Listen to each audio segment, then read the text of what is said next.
Kino kidiridde akulira poliisi y'Entebbe Godfrey Nsima okumutwala nga talinnya ssabbiiti ewedde bwe yali agenze okulaba ettaka lino.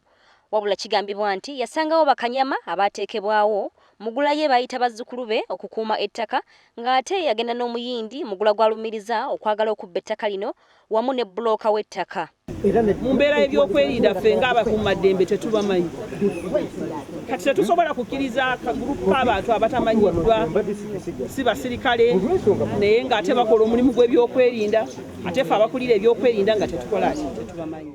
Wabula ye mugula eyabadde tasalikako musale yagambye nti ebitongole bingi byababbako dda ettaka lyabwe nga bo bazzukulu ba Gabunga ab'e Mamba Kakoboza omuli ekitongole kya United Nations eky'Entebbe aba veterinary ne Maryland High School ng'era ono yategeezezza nti baagala kuliyirirwa.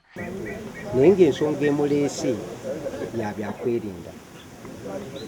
Bwetyo n'RDC nzikiriziganyizza naye ku ebyo byansabye. Ansabye okumumanyisa bazzukulu bange mu buwandiike bendi nabo wano.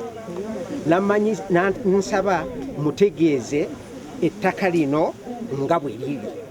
Ekyo kye tukkiriziganyizza naye. Ku WBS TV ndi Namuli Rachel, Entebbe.